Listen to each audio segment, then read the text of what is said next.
What's going on, people? Welcome to Throwdown Your Questions, episode 213. I'm your host, Tony Polanco, and I'm joined by Emilio Lopez. Good. Chris Seeley. Hey, what's up, everyone? Brian Manjoma. Quantum mechanics, Twitch girls, and Saudi Arabia guys. Like, the pre-show chat has everything, I swear. It really does, man. Brett Murdoch. What's up, everybody? And Adam Vale. Sucker Free Sunday. All right, I think Carlos is getting, the police are coming to get him or something. I don't know what's going on. He's either getting a pizza or getting murdered. I'm not really sure yet. We'll figure it out. He didn't say he knew the person at the door. Somebody's at his door. Yeah, we were trying to figure that was the unnerving part. It's like someone's at the door. We're like, are you expecting anybody? And Silence. he just went silence. Yeah, so, and Brett, to answer your question, I don't know, because should we, 10 minutes from now, should we be worried? Half hour. Half hour? That's the rule. Yeah, it's just like when you drop something on the floor, half hour rule. Are we going to call the Texas sheriff or something? Like, what No. He's technically Latino. That's just generally a bad idea, I think. Yeah, don't do shit, that's right. Wait. Nah, he's legal, he's legal, though. He's legal. You know? No, I know. I'm not saying that he's still. It's just... Yeah. You know, and he could pass as a white person, so he's good, you know? Oh, man. No, he's better, I guess. He could just be Romero in name. Yeah, exactly. You know, they'll be like, hey, do you speak Spanish? And he'll be like, what are you talking about? You speak. You hablo español. Say taco. How you say taco, man? Is that the indicator now? That's it. That's the indicator. That's crazy. All right, before we start, I want to thank David Giltonen, Richard Bailey Jr., and All Day Digital, and Riku Sun 1 for joining us for Throwdown episode 213, where we did a massive fucking show where we covered the Game Awards. That was crazy. Yeah, I missed that one. Ooh, I wouldn't say you missed it. What do you mean you were there, Adam? Oh, shit, my bad. Yeah, you were there the whole time, you know? I was there. Yeah, For Bison, it was very boring, show they did, but very entertaining stream from us, you know. So I'm glad you guys, like that episode. We're incredibly glad that we can essentially make the Game Awards a watchable piece of content. Yes, it wasn't that bad, but it's just nothing what we were really expecting. Like I think that's what it is. It showed a lot of content. There was a lot of games. Was it stuff we were interested? Maybe not so much. Not really. I would long. argue that it's not that. This single-handedly made me be like rethink my ideas on maybe they just should announce shit via Twitter. Because I don't. Ugh. 4 hours, man. Yeah, no, I agree. Just do a Twitter awards and just be done with it. That really felt like the Oscars at that point. Well, that's the whole thing. They said it's the Oscars of gaming. I'm like, maybe you shouldn't take that literally, guys. No, it's not the Oscar of gaming because the Oscars are not fucking trying to sell you something every 2 seconds. Yeah, that is true. That's crazy, man. All right. First question is actually about the Game Awards. From Weinstein's Windowless Van. So he goes That's creepy. Yeah, that's creepy as fuck. He's also the artist formerly known as Spacey's Pleasure Yacht.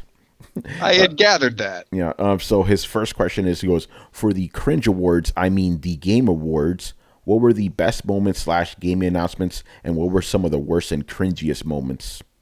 All right, so I guess it's just a little recap of the show. If you don't have the 4 hours to watch the whole stream, I mean, what they showed, they Marvel Ultimate Alliance 3. That's kind of cool. Joker from Persona 5 being in Smash Brothers. That's pretty cool. Mortal Kombat 11 was kind of cool. I missed that part with that, but I found out after the fact that's coming to Switch also at launch. Yeah, it is. Yeah. That I missed that completely. What? Yeah, they said that. That's what I said. I'm like, oh no. For me, it was Outer Worlds. Outer Worlds really stood out. Outer Worlds looked good. That up after the fact, and I think it was a Game Informer on their website. They had some actual gameplay longer than what we saw, and it looked pretty good. I am so incredibly excited for that game. Yeah, that looked. And I do gotta say, they came out like they came out with a big old fuck you, Bethesda.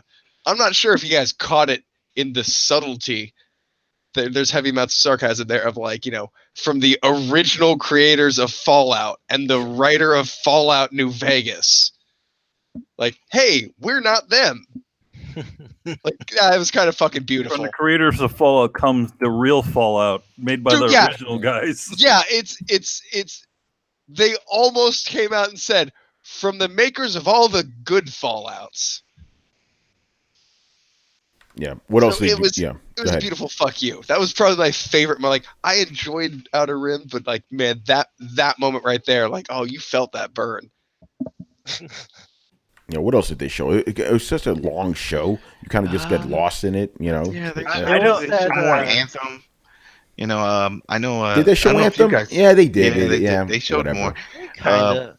No, I like that little Hello Games short, The Last Campfire. That looked neat. I want What more was the Joe one Danger. with the chick that was running around? She looked like she's from Journey, but she's running around like a ninja in the forest. I keep forgetting the name of that. Oh, the Naruto running game. She runs like that, yeah, but shit, I forgot the name of that. That looked neat. There was the new game from the makers of Transistor, and Yeah, Hades. yeah, Maybe Yeah. that was it. Yeah, that was it. So that was a cool reveal. Yeah, there's a little bit. There's a little bit for us there amongst all the filler and crap. Yeah. Catatonic one says Crash Team Racing. He liked that. That's cool. Yeah, Oh, that would have been cool. are we talking about just the best moments? Was that the question? Yeah, best moments or your favorite moments, whatever. You know. When they asked everybody from Xbox how they felt at the end of the show after not winning any awards about their take home tonight. Do you know that moment I was talking about? No, They I didn't must do have missed that. that one. No, No, they I'll didn't. look They it didn't up. do that. I don't remember that. I mean, maybe it was like a thing on the. Did they do a post show? I don't remember It that. might have been part of a post I- show, but I didn't. yeah, I didn't. As soon as we turned it out, we tuned out. I can't say I really found anything on there that was at all really that interesting. What about some of the stuff you didn't like? I'll start it off with I really didn't like that moment with Phil Spencer and Sean Layden and Reggie. It just felt so forced.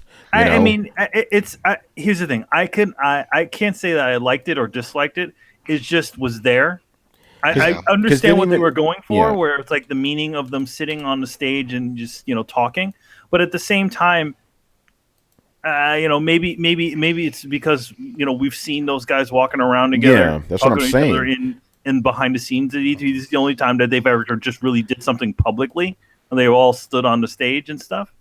Like to me, I'm like, okay, why do you need to show this? Like everybody knows these guys are friends. You say everybody, but you No, also it's hang out on Twitter and realize that's not how people see it. It's done for the symbology of it. You know what I mean? It's like people are not used to seeing these guys standing next to each other and doing something. Even though you see them together at E3 all the time. We see them at E3, but not everybody's at fucking E3. Exactly. Yeah, exactly. but don't they show that on cameras or something? Nope. Okay, I assumed wrong then. I assumed they showed that stuff. No, they never show that stuff. That's why these idiots. Most people think of it as like the freaking Cold War, or essentially It's like a gang fight. The Bloods and Crips. They start spitting at each other. That's bad. Exactly. But you know this. You live on Twitter. You know this. You hear this. No, I know that, but I'm like, why are you guys always beefing? These guys hang out and have dinner together. What the fuck is wrong with you? Meanwhile, you're fighting a stupid console war. That's what the symbology was to kind of be like, okay, we're bringing these together. But I can't say that it was a moment that I really just enjoyed, because I just was like, okay, that's cool that they did that. I understand the symbology of it, but it's like, all right, next thing. Yeah. By the way, I look at it in a different way than everybody else does. Yeah. Is this a hashtag? Hashtag we can do better for Xbox. Okay. Oh man. By the way, the other funny part was when Jeff Keighley asked Phil Spencer how Xbox is doing this year, and Phil Spencer's like, yeah. Dude, that's exactly what I was just talking about. Oh, so that was that was just Phil though. That wasn't everybody. No, I'm sorry. That was Phil. When they asked Phil, like, how do you feel about how Microsoft did at the conference this year after they walked away with one award? No, the no, question that's was not how what do you he how do you said. feel? That at Yeah, all. He asked him. He asked him, "How do you think Microsoft did this year?" yeah, that's what he asked In a him. Yeah. whole, and he said, "Yeah, we had some good moments. We had the Game Pass and other stuff. We could have done better, which is true. I mean, for the server side, they did come through. They made a lot, but But on the that exclusive pause console that part- he did before he answered was hilarious to me. He was like, but that's what we all. It would have been worse if he fudged it and said, "Oh, it's fucking awesome. We had the best year." We would have been like, now you're lying on your yeah. ass. What did they call it? Like the best year of gaming or something like that. I forgot the name. You know what I'm talking about? That promotion they did. Whatever the fuck it was. The one in 2015. The best games lineup. If they would have done something like that, it would be like, no, dude. No, but that pause right there was one of my favorite. That was beautiful. That was beautiful. I like that. That was beautiful. I mean, I just like to be honest, at that moment, I'm like, why the fuck are we even having this guy on the stage? He's got nothing to add. He did. He did add. He added that the new games that they were talking about were on Game Pass. The 3 new releases that they just announced. That Ashen and that other. I guess it wasn't really Ashen and all that other stuff. It really wasn't really anything to me. It's like, okay, whatever. Move on. And so for people that have it, it's free. So then they could play it on the spot. They didn't have to pay for it. And that was why they brought him up there.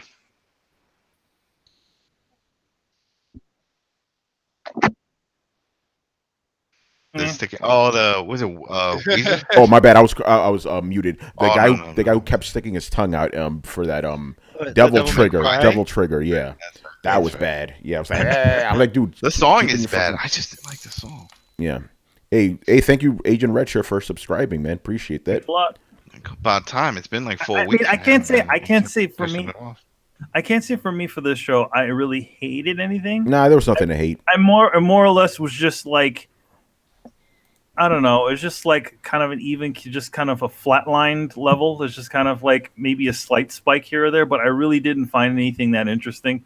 I mean, as an award show, it's kind of a failure. And to be honest, I just don't like the idea of we're just sitting here and watching a bunch of fucking commercials. Trailers and reveals and all that shit. It's all a bunch of lousy, just shitty ass commercials. What did you expect? This is I didn't. But what did I expect? I didn't expect nothing. An award show? In the award show. Yeah, other than an award show. I didn't. Because most people find just award shows boring. They are boring. That's what I'm saying. I know that. I don't care. Like when the movie awards, my mom used to watch those things. And I remember they used to be on Sundays going into Monday.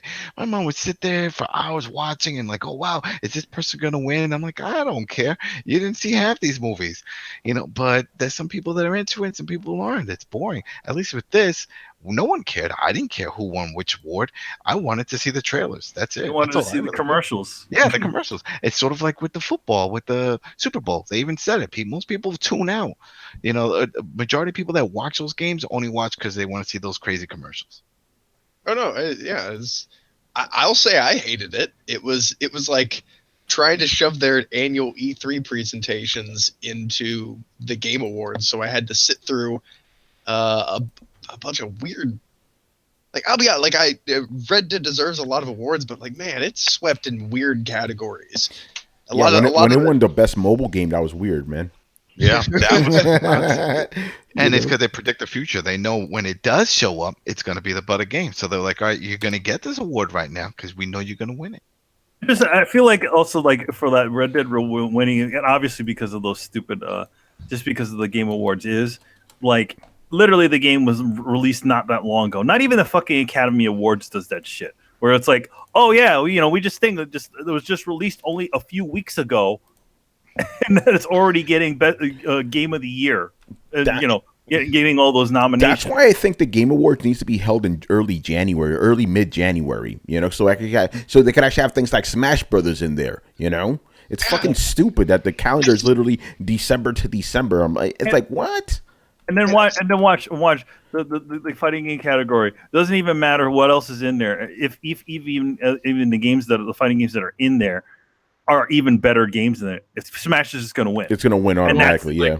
Like for example, the Golden Globes, they announced the nominations, and Mary Poppins and Spider-Man Into the Spider-Verse are nominated. They haven't even come out yet. Mm-hmm. Yeah. Like that. Like what is that?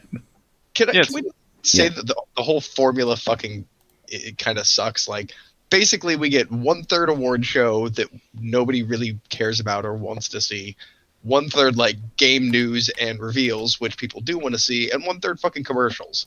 Yeah. So like, it's the worst of all things put together.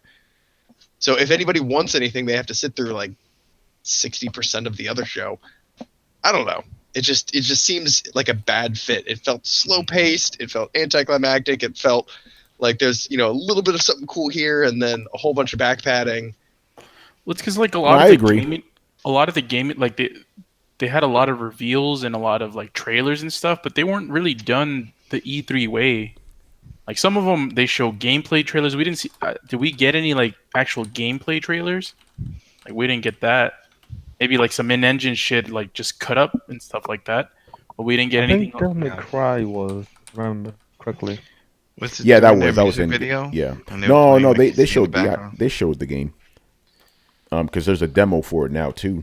Because I guess for me, it's like we didn't get enough of that. Like it would have been cool if we can get like a game that has been announced or a new game and just show the gameplay of it. Like maybe Oh like wait, 5. didn't Anthem did that while they were playing their with the orchestral shit, and they did all that. I could swear they The were one with just the showing tongue real dude? gameplay. No, the Anthem, Tongue Dude was Devil May Cry, man. Anthem stuff. Because they did a breakdown of that afterwards on their website. EA sent me a damn email telling me to go look But at it. the thing is, Carlos, I'm guessing you don't count cinematic trailers as trailers, right? No, they're trailers, but I guess like the most either you're gonna reveal something that's super big or important or a megaton, or show me gameplay of a game that's been announced, or maybe even a game that hasn't been announced, just so we can see how it plays. Like, because like for example, the what's it called, the Mortal Kombat stuff was that's a good reveal. The Persona 5 what's it called, Smash Brothers stuff is a good reveal. But we like the other ones were just kind of meh. I'm like, I guess, yeah, cool. Yeah. Although The Sonic. Yeah. I'm sorry. Go ahead. Oh no, go ahead. That was I was gonna say the Sonic Fox thing was pretty cringy too. It's like get off the stage, dude. No one cares. oh, the trending gamer dude. Yeah, that was stupid. Oh, like we don't need that esports stuff and the trending Yeah, gamer. Like all we that don't esports need stuff that. needs to go. All that shit needs to go. Influencers and content makers. Well, I think Content I creators. think get that rid of that shit. the idea of it is that they're also giving out awards to other things in the gaming community besides the don't- creators. They've done the thing is that though I don't remember the trend. The only weird thing is that the trending gamer this time around actually got a stage presence, which in the past they didn't. Mhm. They would just mention their person's name, just like how they used to do in passing. They're just like, "Oh yeah, and the winner of this is blah blah," blah, and then just sweep it off. And plus, I mean, some of these people have a larger following than the actual event itself. Some of them have like in the millions, 10 million down, viewers, and that's more than the Game Awards is going to have. Yeah, so it's like, why not put this person on? Because if even half of those people tune in to watch him win something. Oh, don't get me wrong. I understand why they're doing it. I just don't like it. Yeah. Of course. Yeah. Yeah. And obviously, it's not up to me, or like they don't really care what I think, but I'm just giving my 2 cents. Yeah. No, I agree with that. It's like why they're doing it, but it's stupid. Yeah, because it's like they're industry adjacent. They're not making games. They're not publishing anything. They're not. They're just they're just like us. But I think that's what it is. I think at least the way they're trying to do is they're trying to give the greater sense of the gaming thing. It's not only developers; it's also people that create content, and stuff like that, or a professional video game player, stuff like that. It's not just that. That's all fine and dandy, but the gaming community is so much bigger than the game making community. That's why the game making community is celebrated, because there's like it's more like tied into like one little space. That Venn diagram. The people who make the games is just a small batch of the Venn diagram of things that make up the gaming community. Like that Ninja guy. It's like, okay, there's Ninja and there's millions of other streamers. There's not millions of other developers out there making like the best games of the year. It's like They're just giving. I mean, I think they're just trying to give. They're trying to give everything a little bit of time. Not only just the video games, the popular video game at the time, but it's also the independent games. It's also the mobile games. There's a mobile category too. So they're trying to encompass every single facet and that's gaming. why you have such a long show. I think they need to get rid of some of that shit. And the thing is, wasting our time with that. It's not why they have a long show. If you look at the segments, a lot of those segments when some of those things happen, they're really not that long. I would have to say that most of the show is covered with commercials and trailers. Yeah, and that is true. A small percentage is devoted to the actual award show. Yeah, you mean the part no one actually cares about? Exactly. Come on, no one gives a fuck about that. The actual award part, no one cares. Yeah, because to be honest, like the awards, it's such a weird sort of thing. I mean, obviously you want to give respect to the people that have done these certain things, but it's such a weird sort of thing to give, like these sorts of products. It's like it's a product. It's also a piece of art. It's such a weird sort of thing. You know what I mean? And then at the same time, it's like again, no other award show tries to sell you on their next thing. I used an example on Twitter. I'm like, what if Steven Spielberg went out when he got the award for Schindler's List, right? And then he immediately starts talking about Jurassic Park: The Lost World, which was his next film. That's the Game Awards. Like literally, they'll go out there, but like, I want to thank everybody, and don't forget to stay tuned for my awesome new game coming out from my new company. It's called blah blah blah. Here's the trailer. But at the same time, you got this the gaming industry, unlike actually more than any other industry. No, it is all about fucking hype. So that actually makes sense. As stupid as that is, I agree with you on that one, dude. But this industry is built on hype, so they need to do shit like that. It's stupid, but that's just the way it is. You have a guy like Ed Boon walk out on you have a guy like Ed Boon walk out on the stage, and everybody's expecting a fucking Mortal Kombat announcement. You have the Russo brothers walk out on the stage, and everybody's expecting a fucking Avengers trailer. No other award show that's like that. You know what I mean? But it makes perfect sense for a gaming award show. It's like George Lucas walks out. Oh shit, he's gonna have the trailer for the new Star Wars film with him. Yeah, but like I said, that makes perfect sense for a gaming show because gaming is all about hype, and what's coming next. And that's what people want to see. They know it. They know that's what people want. People want that. It's crazy. All right, let's move on, man. Who are some of your favorite video game music composers, and what are some of your favorite soundtracks from them? Hans Zimmerman, that's it. Hans Zimmer? Hans Zimmer. And what's he done? He did all of Call of Duty. All right, there you go. Wow. Tony, you'd say Harry Gregson Williams, right? Who? What you call me? The composer who does all the Metal Gear games. Yeah, he did Metal Gear. I was going to mention him. Did he do Metal Gear Solid 3? No, that's a different. Oh, yes, he did. Yes, he did. Okay, so there you go. By the way, by composer, do they have to be like classical guys? Like I can't pick somebody from the 8 or 16-bit era. No, you can pick a 16-bit era. Yeah, because I'm like, because I'm like Tommy Tallarico. No, what about oh my god, I'm forgetting the guy's Final Fantasy guy. Oh yeah, he did Lost Odyssey too. Yeah, the OG guy, right? I'm forgetting his. Oh my god, I'm sorry, people. I'm forgetting his name. The Final Fantasy guy. You know who I'm talking about. Who does the live events? No, the actual music for the games. Composer of it. And the guy you know what? I'll give some respect to the Dragon Quest guy. He's really good too. What's the guy who does the music for Streets of Rage? That guy's fucking awesome. That guy's done a lot of stuff other than the Streets of Rage too. Yeah, he does. Like he did a lot of those old Sega games. Nobu Uematsu, thank you. Yeah, Final Fantasy guy. There you go. Mm-hmm. Right. Who else? Manny, go. Oh, did you go already? No. I'm gonna say favorite composer. Huh. Do you need us to come back to you? Yeah, come back to me. All right, Chris, go ahead. I'll say Koji Kondo. Ooh, there you go. He's done some excellent work and for like Mario, Zelda. He came up with all those like iconic classical soundtracks. Are fantastic. So I give him mad props. There you go. Carlos. I don't know the names. I just say just say the name of the games at least. Like I was with you with the Final Fantasy, that Nobuo Uematsu guy. Yeah. He did also Lost Odyssey. So I'll say him. All right, Brett. Man, I'm not good with names either. I'll agree with all of the OG Final Fantasies were on point. Most recent game, I know this won't surprise me, like Bloodborne had a really awesome soundtrack.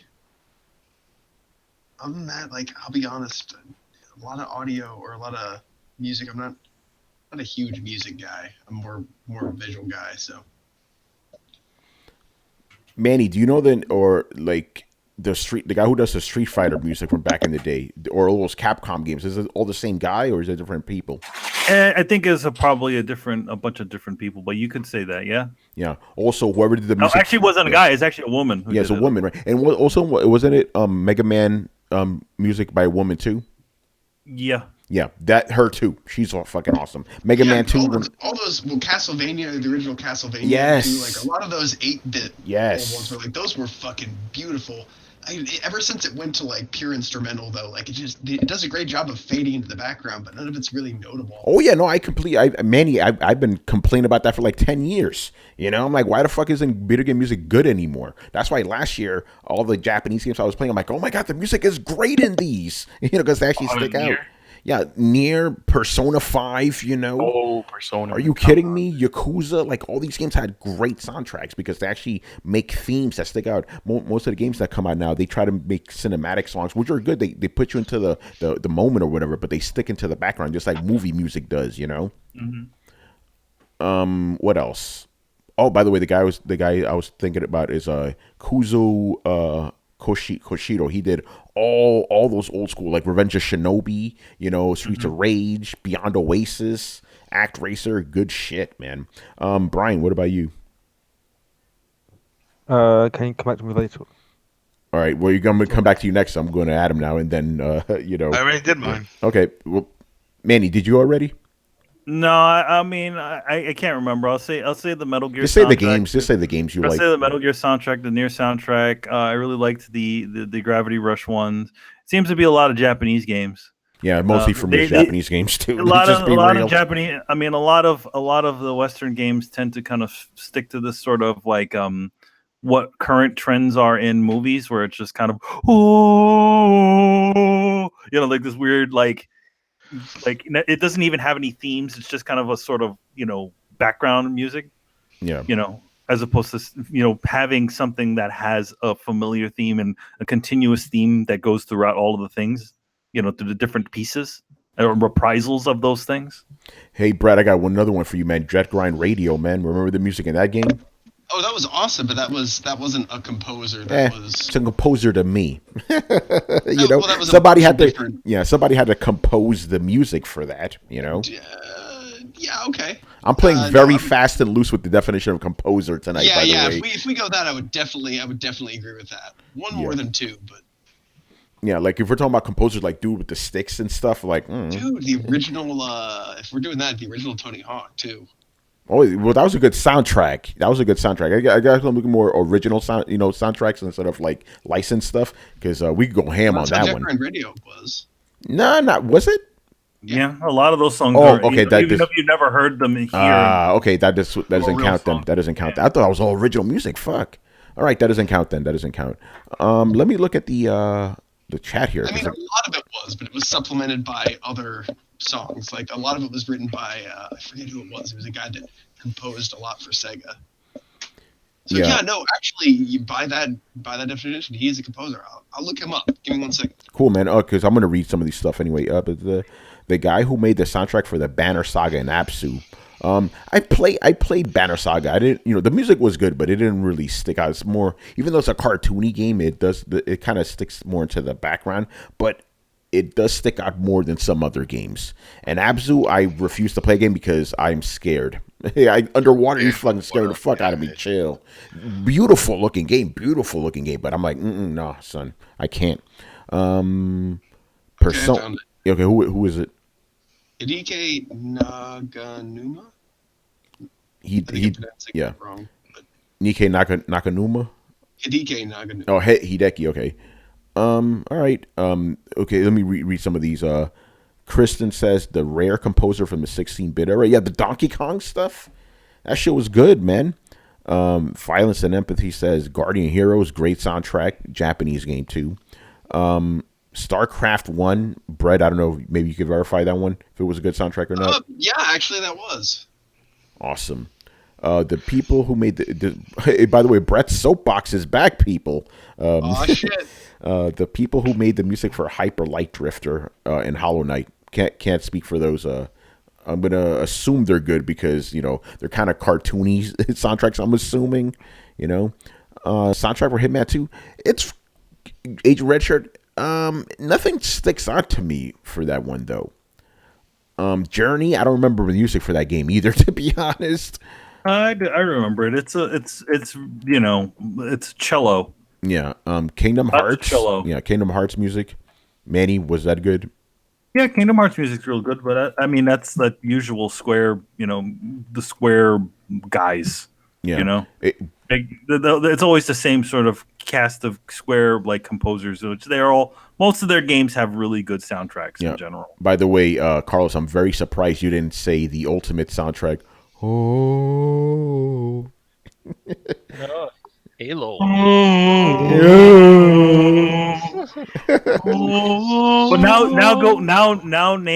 do the song. Hum the themes to the other songs in the game. Oh. There's that one. Yeah, that Marty O'Donnell doesn't do Halo anymore. Ever since his son is an actor. His son is the other one that did Batman, that played Robin. Doom 2016 was really good. That was good. I like that, the metal stuff. Halo, obviously, I don't know about Destiny. Sometimes it had good music, All right, cool, man. Let's move on here. What's up? Yeah. Side note, apparently while we were talking about Jetguard Radio, there's a new game with the same composer called Hover that is a cel-shaded grind boot parkour game. Yep, I heard of it. Oh yeah, I played that at PSX. How was it? It was all right. It was all right. Nothing special. No Jetguard Radio? Nah, not really. All right, let's move on here. Where are we right now? Okay. Oh, wow. We're only up to the third question. Shit. From Brett's Soapbox, he goes, have you guys seen the Mortal Kombat 11 trailer with the original music? That was much better than the track they used. I didn't, to be honest, I didn't even hear the music in the first one. So, no. Yeah. You were paying attention to more of the visuals. Yeah, we were being blown away by the visuals. We didn't even, because I heard a lot of people complaining about the soundtrack. I'm like, I don't even remember what the fuck it was. Oh yeah, it was a weird rap song. That was. We did complain about it on the actual show. Too. But apparently they have a different song. But I'm guessing nobody here heard it. So I'm gonna take that. Our answer is no. Our collective answer is no. Can I go ahead. Interject? Yes. Two questions. I've been during the show, I've been playing some Persona 5 OST stuff. My man. On YouTube, and for everything that I click on, I go to the comments, and the first comment is always this Smash shit. This shit's making it big, man. Wait. Explain. Huh? Yeah, like the top comment, where the one that has the most upvotes on YouTube for each of the videos for Persona 5 that I click on, all the comments are talking about Smash. Oh, that's new. Okay, I got you. Thank you, especially with Joker in there. Thanks to you, Sam, for following. Okay. So let me get this straight. So they're going back to the old Persona music and talking about Smash. Yeah, I went to this page where it says Persona 5 full soundtrack OST, right? Mm-hmm. And then I just see at the top comment says, "I'm here because Smash Bros. Reveal." Wow, that's crazy. Man. I'm telling you, that review alone is going to sell a lot of systems, man. Mm-hmm. Yeah. All right, where the fuck were we? Okay, since people were really pleased with the axe in God of War, you think that people would be open to a Thor game? The question should be, would people be open to a good Thor game? We had a Thor game 10 years ago, and it was not good, I don't think it has to do with the weapon use. I think it has to do whether the game is good or not. You know? And Thor used a hammer axe and not a hammer. Yeah. Yeah, because you can literally get the God of War mechanics and put it into a Thor game. Like Yeah, you those same can. mechanics that they use for God of War, like you can put that for a Thor. It doesn't necessarily mean it's gonna work. I mean, look at Lords of Shadow, Oh, right? yeah, They took put God of War mechanics in there. It's still a bad game. exactly. Yeah, that's a good point. Well, how about this? Santa Monica makes the game. Oh shit. Oh, that's a different story. Yeah, right. Yeah, but I think people will be open to it if it's a good game, you know. But it's funny. I was talking to my friend Jeffrey about this. Like, you notice how all those big movie license games, they're all on mobile now. They don't come to consoles anymore. You know. You want to know? You know why? Because those things are cheap to make. Yeah, they're cheap to make, and they don't want to spend a lot of money making them. Because remember back in the day, every single one of those big movies got a fucking game tie-in. Every last one of them. They still do, just on mobile. You know. Well, and also because there's it's like it's not homogenized like sort of the community in for the mobile market, so you won't get as much of an uproar about like the cheapness of fucking microtransactions as you do with consoles and PC gaming. Yeah, because little Timmy or Granny Goodness doesn't care. Granny Goodness. Okay. Oh shit! Shout out to Mr. Miracle, man. Little Timmy and Granny Goodness, two DC characters, right? See, Brett Soapbox, you motherfucker. See, he knows that we only answer 2 questions here, right? But this question is so good, I have to throw it in here. I have to do it. Adam asked it. Wait a beat minute. the system. Actually, yeah, no, I'm going to, again, we could bend the rules. Hey, Agent Redshirt, you're asking this question now. Like, what? I didn't want to ask this. Okay, he goes, and Brett, this is specifically to you, my friend. Uh-oh. And I'm going to just rephrase it a little bit so it's directed at you because he's talking in third person. Okay, Brett, are you still defending Fallout after Baggate and the situation with customers who were trying to get a canvas bag being able to see other customers' info and the fact that 76 had the same bugs as Fallout 4? Also, apparently, the game scans for the EXE of Fallout 4 before it launches 76 on PC. What a lazy game. All right. Okay. Can you break that down a little? Okay, Like, let's go for a person. Are you still defending Fallout 76 after Baggate and the situation which customers who were trying to get a canvas bag being able to see other customers' info? Okay, let's go for that one. Are you still defending it after that? That's what he wants to know. And the fact that the game still has the same bugs as Fallout 4. man, that seems like a weird question, man. I'm trying to figure out how to answer it. I don't think I've ever, like, has my opinion on the game changed? No, but I don't look at it as overarching as that. Like, is the bag thing fucked up of Bethesda? Absolutely, 100%. That's not cool. Does that change how I feel about the game Fallout 76? No. Am I aware that a bunch of people are having bugs? Yes. Am I experiencing these bugs and having a great time? I'm not experiencing them, and I am having a great time. Like, I'm still enjoying the game, and I'll still defend the game insofar as I think that there's good in there, but I think it's going to take kind of a division approach where it's going to take a while to get polished up and ongoing. And maybe they should, in hindsight, after seeing how other games have launched, like, they should have just come out with it in a beta. It probably would have bit them in the ass because people would have been like, "Oh, I'm paying $60 for a beta," but it would have been way worse than what's happening. So I guess it's a mixed thing. Like, am I defending the game, or I feel like the question is more, am I defending Bethesda? That's what it sounds like to me, because all of these things that he's talking about, the whole bag gate, the whole leaking of people's information, that's not about the game. That's a Bethesda thing. Yeah. So, am I still defending Bethesda? Like, no, definitely not on those points. They have dropped the ball. Like, I still defend them on Fallout a little bit, in the sense of, like, well, yeah, man, I was expecting this game to be having a rough launch. I think a lot of people blew a lot of shit out of proportion. But as far as not adequately conveying what people were going to expect, I think they tried, but obviously they didn't do a good enough job. The whole Baggate thing is fucked up. Yeah, people's information being leaked if they opened a help ticket. That's not good. That's bad. So all in all, now Bethesda, you're not really doing real great right now, and that's why that Outer Rims thing was such a fucking hilarious sucker punch, because just, man, Bethesda dropped the ball and Obsidian just kind of came in and kicked them while they were down. It was kind of funny. So all in all, no, my opinion of Bethesda has probably gone down a little bit due to this whole thing. They seem to be a bit compromised as a company. I'll see where they go from here. Do they still overall have my faith? I think so. Yeah. Yeah. I mean, I can say about this is it. Despite the Baggate thing, like I haven't noticed a bunch of greedy, weird microtransactions. Nothing like this. This actually feels like a game where I don't feel like I'm trying to be taken advantage of. And for an online game, that's kind of weird. Like I'm used to really intrusive microtransactions or punishing grinding or something like that. I haven't had any of that in that game or in this game. So yeah, he also threw in the whole Todd Howard saying that the game was going to be 16 times better, 16 times have greater graphical detail, and they didn't have any of that. He said it was going to have 16 times greater graphical detail? Yeah. That's what Todd Howard said. And yeah.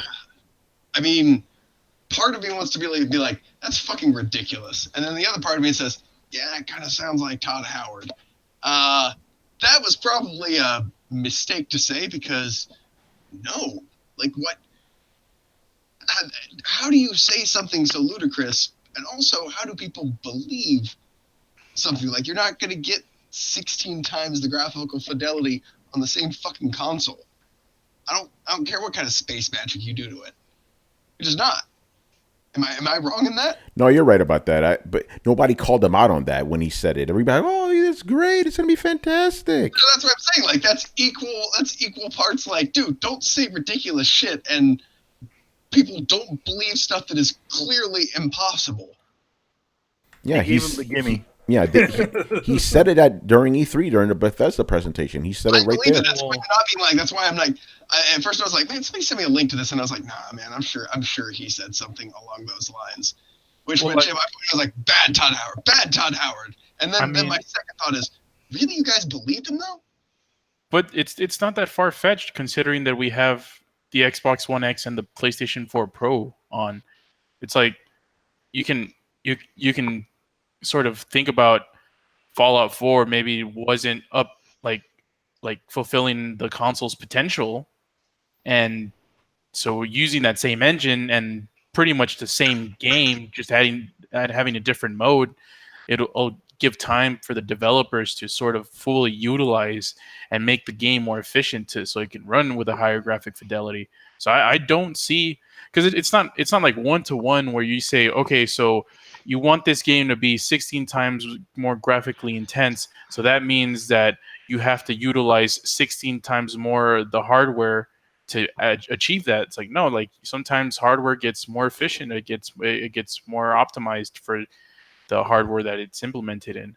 I agree, but like 60, like if you told me the game runs, 4 times better or 4 times the fidelity, I'd be like, oh, that's a hell of an improvement. But the thing like 16, I'm like, that just seems like a bit fucking ridiculous. Can I be frank here? Yeah. Red Dead Redemption looks 16 times better than Fallout. What? They're both on the same console. Mm-hmm. Yeah, Fallout 4. Yeah, that's a good point. That is true. That's a good point. 16 times better. Yep. Seems so oddly specific. Yeah, that is very silly. It's 15.2 better. I'm just gonna go. It looks better, but that's not saying much. That broken ass Bethesda engine, But you're right about that. It's like Todd Howard. If you're gonna give specific numbers like that, gamers are gonna hold you accountable to that. What's running 16 times better? Ask Todd Howard. Yeah, that was in his speech. In Red Dead. He Fallout 4. introduced. Okay, Carlos, you open up this can of worms. Now you got to answer it. What's the question? Is it the frame rate? Is it the resolution? Is it the textures? Like, what is 16 times better about Red Dead? Well, it can be anything. It says graphical detail. Like you can have 16 times better graphical detail. You won't even notice half of that shit. But the issue here with the whole Fallout 4 and Fallout 76 thing is that it doesn't really look like there was any step anywhere in graphical fidelity between one game and the other. So I guess that's the main issue. If the game was a significant improvement, it didn't, like 16% is just an arbitrary number. Like, I'll agree with that. It didn't make any okay, if we're bringing the conversation back to there, it didn't make any visual advancement since Fallout 4. None. Period. Zero. None. I will agree with that. So when someone like the main guy and the studio says it's going to be 16 times better, it implicates to the people he's talking to. The people don't know anything about how the game works or how the game is programmed. It just tells them it's going to look way better than their last iteration of the game. Yeah. So when that doesn't happen, it doesn't really matter if it's 16 or 14 or 10 or 9 better. It doesn't even seem like it was 1.5 times better than the previous installment. And that's my whole point here. Well, that's why I started off by saying, like, that's bad of Todd Howard. Like, why would you don't make stupid, unfounded, ridiculous claims? That's on them. Yeah. By the way, give proper I'm not giving them a pass. give Brett's soapbox the proper credit for that 16 times comment about Red Dead. He didn't like that you stole it, Carlos.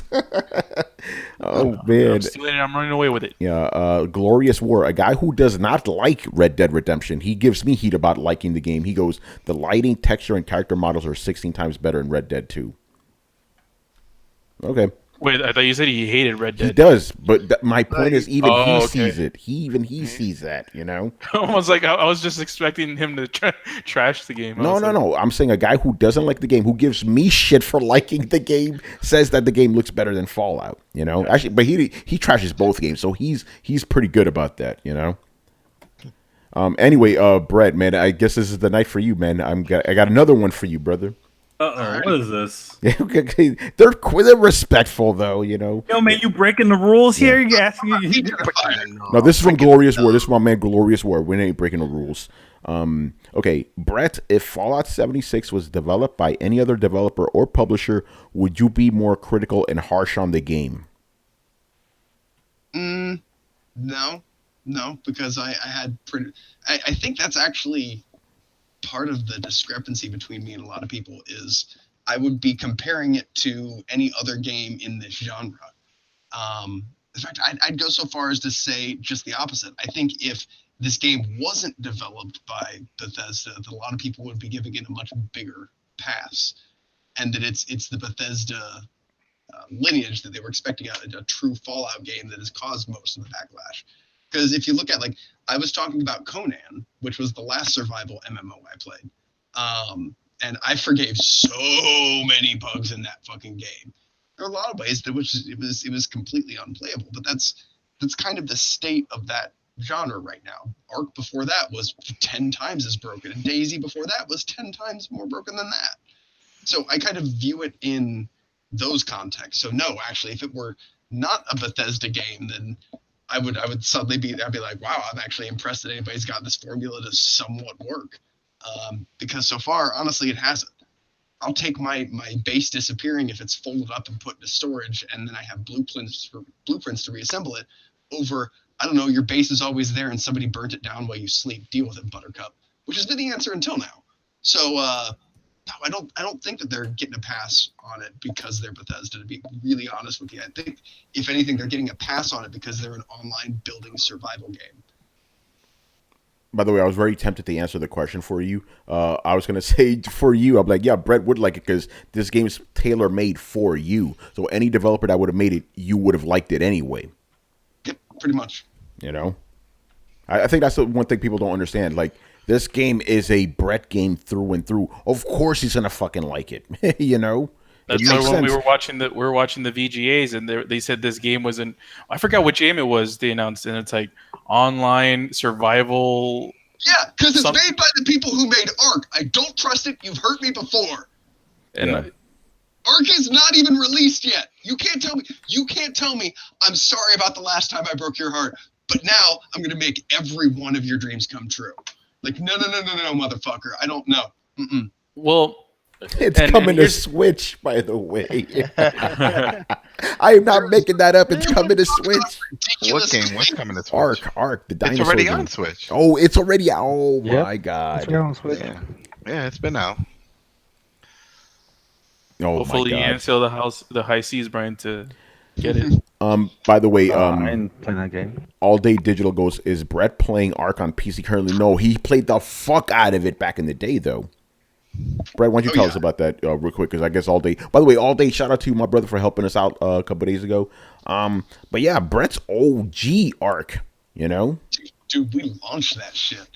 All right, I might get a little weird and dark here, but basically the long and short of it was, my wife Rachel and I played the game together as she was recovering from surgery after diagnosed with cancer. And we got the chance to basically spend, because I was her caretaker, just a month holed up in the basement, taking care of her, putting huge amounts of time into the game. I want to say we actually logged in before we finished about 1,800 hours. And we ended up having this insane, complicated, dramatic story that was almost Game of Thrones-esque epic. That pretty much the very abbreviated version of was we went in and we joined a guild. This guild pissed off the giant kingdom tribe of the island, the Alpha tribe, and ended up getting run off. We were left and given sanctuary. We started a trading empire and slowly grew to prominence and power as many kingdoms fell around us. And then we started engaging in wars and actually took over a good chunk of space. We expanded and we became the second biggest tribe on the server. At this point, the original person who had come in and caused all the problems came in under a different name, infiltrated the Alpha tribe, and convinced them from the inside out, along with a couple deserters from our tribe, that we were slowly trying to undermine the power and become the Alpha tribe on the server, which then ended up coming to fruition with a large three-way war between original guy's new tribe, our tribe, and then the Alpha tribe, in which we got sucker punched and betrayed at the very end, and our tribe ended up going down. But before we did, we left the server, we detonated a ring of C4 around the Trader tribe's base, leveling it to the ground. From that day on, they actually brought in a patch that turned the weird, under the green pillar, the green glowing obelisk. We like to say that day, the Great War stained the green obelisk red, because the next day they came out with a patch where they swapped the red and the green obelisk. So we actually live under what's now the red obelisk, but at the time it was green, and it was turned red because of our gigantic epic war. It was this amazing. That's what friends are for. One of the greatest gaming experiences ever. Was it broken as shit? Yes, but did it deliver despite that? One of my favorite times ever. Like, absolutely.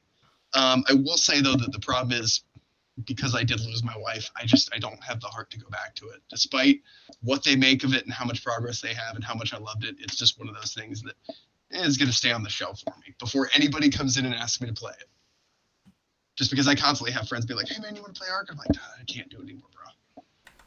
Yeah, man, perfectly understandable. But yeah, just so you guys know, Brett was super mega OG Ark, you know. All right, let's move on here to the next question from Mr. Glorious War. What do you guys think about Epic Games Store coming after Steam? I saw a lot of PC fanboys cry about money hatting. Brian, why don't you start us off? What do you think about all this? Hello, sorry, I'm here. Well, it's always interesting when new competitors join the market. It's fine. I have had some people complain about the fact that you now need so many launchers, and it's why PC gaming is such a problem. Okay, that's a valid point. But then at the same time, it ensures that no one company has a monopoly on the market, because there's always choice. And I've always said this like multiple times, having the choice to choose what you want to use is always a good thing. Being locked down to one thing is not a good thing. Hence why I don't like consoles, because you're locked down to their way of doing things, or else fuck you. I'm just not a fan of that mindset. So I think that them jumping in the fray is a good thing. The fact that they have a different launcher, it's fine. The fact that they're having games locked to the platform is also it's slightly a problem because again, it goes against the whole like open market. Hey, you release your games on whatever platforms you want, and that's it. I have heard some people use the argument that sometimes Steam locks their games. I don't think that Steam does. It just seems like just game developers like using Steam because Steam is the most popular one out there, and it has by far the largest market share. It will be interesting to see how this pans out in the next couple of months because I posted this on Twitter last week. Basically, I had a tweet saying, "Remember when Epic used to make games?" And then I retweeted the fact that Unreal Tournament is no longer in active development. So it seems like Epic are going down the same route as Valve in that, hey, we want to make our own games, we'll just sell other people's games. So I'm not too happy about that because again, I'm a massive fan of Unreal Tournament. In the grand scheme of things, I think this is going to be for the better. As one, I have heard that the fact that the margins for their Epic Games platform is a lot better for developers than the share that Steam does. So hence, it might make Steam reconsider and make theirs a lot more attractive. But then at the same time, I'm more interested to see where all the crap games go to now. Because like one of the big problems that Steam has is that it has a lot of really shitty games which are just asset flips off each other. Basically, people just take like a pre-made demo thing on like some Unity engine and then just put in some free assets and then they call it a game. So whether they're going to migrate over to the Epic Games platform, I don't know because no one's really said how Epic Games will curate their games. So I'm interested to see where that goes because no one seems to be talking about that.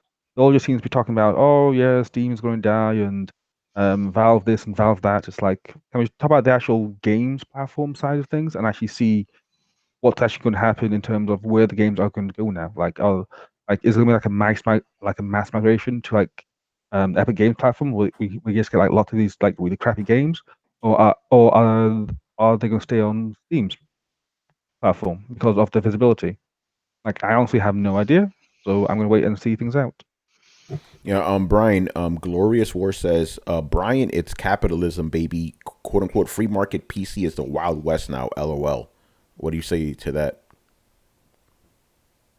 It is. It's not really capitalism. It's just like we are now living in the age where everyone wants to make their own thing on PC, and they can. And it's not like there's a grandmaster system that's saying, okay, you can't do that. It's like, hey, you want to make a platform? Go ahead and do it. Like EA did it. CD Projekt Red with GOG have gone through and done it. Uplay have done it with theirs. Activision and Blizzard have done it with their BattleNet. Fallout, also Fallout. Bethesda have done it with their thing jig. So it seems like everyone just wants to get in on the action, and honestly, I have no issue with that. It's the same thing that's happening in the TV market. It's like every channel, every network wants to have their own subscription service. You got CBS with theirs, you got AMC announcing theirs. Regular channels are now trying to get in on it. Of course, we got all the Disney content disappearing from Netflix because Disney has their service and DC has their own DC universe. Everything's getting all divided up. So. All right, anybody else got any thoughts on this? I'm gonna take that as a no. Nobody cares. All right. I don't care. I don't want to talk about it. Mr. Figs. So this is an interesting one. He goes, is Microsoft the new THQ Nordic? It is rumored they want to buy another studio, potentially Ready at Dawn. I feel they want to buy any back alley. Let me finish the question. He goes, I feel they want to buy any back alley abortion studio hoping for success. Definitely going for quantity over quality. Okay. Nah, man. Nah. Damn, son. Really? Ready at Dawn is a back alley of developer? Come on, man. Ready at Dawn. What? Ready at Dawn has at least one critical failure. Well, let me remind you that the Order 1886 did quite well, despite the critical, the critical. Yeah. People just expected a lot more, but it was they were still just a good expecting game. a lot more than that. The last game that they created, which was what people coined as the best use of VR since ever, and they're a backward developer. Come on, man. Yeah, no. And that's the thing. The Team Nordic is just buying IPs that nobody really cared about. These are big studios. These are big money. Obsidian that we were just talking about, Outer Worlds, they bought them. That's a legit studio. Nordic is trying to be a sort of like what the original THQ was, a middleware developer, where it's like, very good, and they have decently budgeted games, but they're not in any way at the level of like a God of War or a Halo. If it wasn't that THQ put all their money into that Drawn to Death type shit, was it the Drawn to Death or no, the Draw one, the Draw game that they bought? They spent all that money on that Draw game. It's not Drawn to Death because that was the other one. It was a drawing game. It was their version of a drawing game. I know it was big on mobile, and then they bought it, and then it bombed. Nobody wanted it, and they put in a lot of money. You Draw? Like, yeah, we're done. Was it New Draw? You Draw, it says. No, but that was not a THQ game. Okay. That was a Ubisoft game. They bought it. They bought the whole damn thing. I remember there was a big scandal over it because they spent millions on this damn thing, and it threw them in the hole. Because when they finally started spreading it about, it was already over with. People got moved on to some other new game, but it was big on mobile for a long time. So, and they were like, all right, we're done. We threw all our money in. It's like, you're done? He's like, yeah, we're done. We're filing bankruptcy. And that's when the big blowout sale happened, and everybody started gobbling up. EA took UFC and THQ took WWE. Those are the two big licenses that they had. Yeah, but, getting rid of all the crazy examples there, do you think Microsoft is like THQ with the fact that they're just buying up studios like crazy? No. Now, if they were buying bullshit IPs, yeah. If they were buying, I think that's what he's saying though. To him, they're buying back alley abortion studios.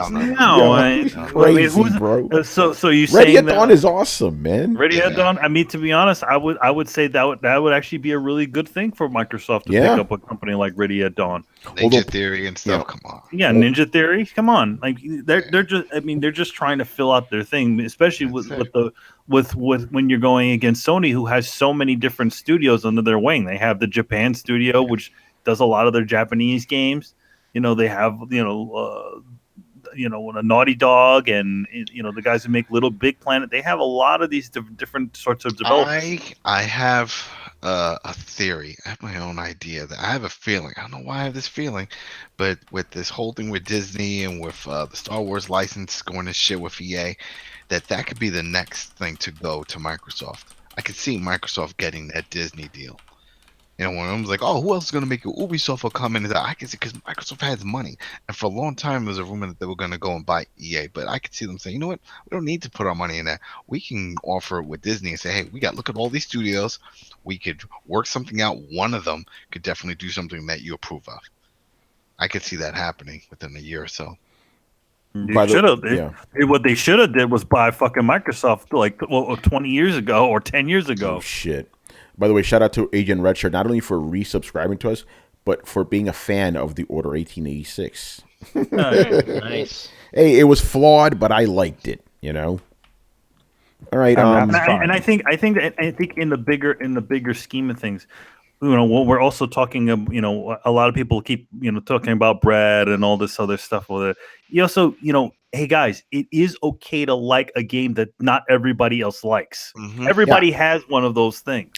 Hey, listen, because when we were asked the question, I completely blanked out. I got a couple. The Order 1886, and here's the big one: Final Fantasy 13. The only person I know that likes this game besides me is Gary. Nobody likes this game, but I like it, and I don't care.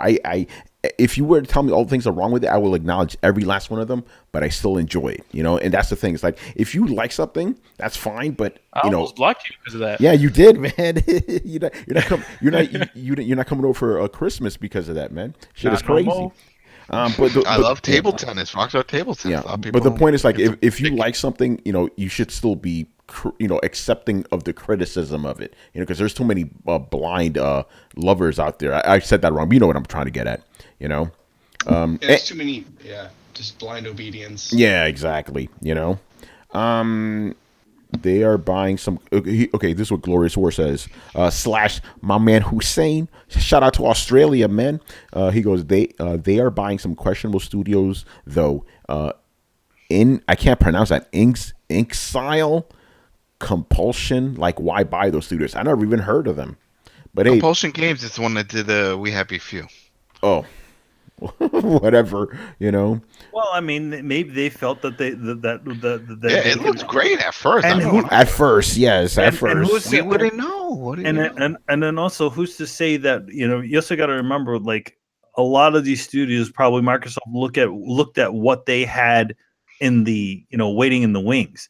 They're not going to just buy a studio and invest in somebody just to create something. They probably saw, oh shit, you have something kind of cool, waiting in the wings here.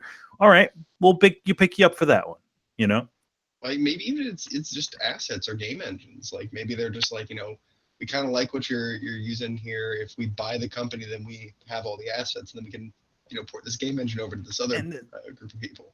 And then again, not every game has to be a AAA game. Remember, a lot of Sony's catalog isn't actually, not full on what would be considered a AAA game, but they still wind up doing pretty well. I'll put out Gravity Rush for a good example.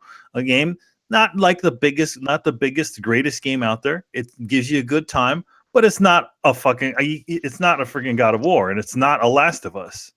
And they have lots of things like that. They have the Puppeteer. They have a bunch of different these titles that are just like, they're like middleware titles. Very good experiences. Didn't cost a lot to make.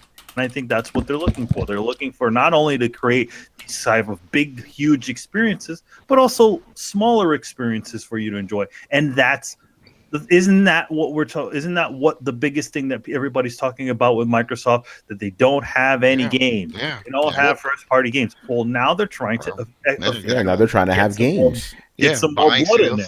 Yeah, buying studios with their money to put whatever little missing pieces. Like, damn, we have this great idea, this great engine. If only we had these great artists, we got money. We can get you those artists. Oh shit, here we go. Mm-hmm. Gotta have something. I mean, that's where I'd like to think of it.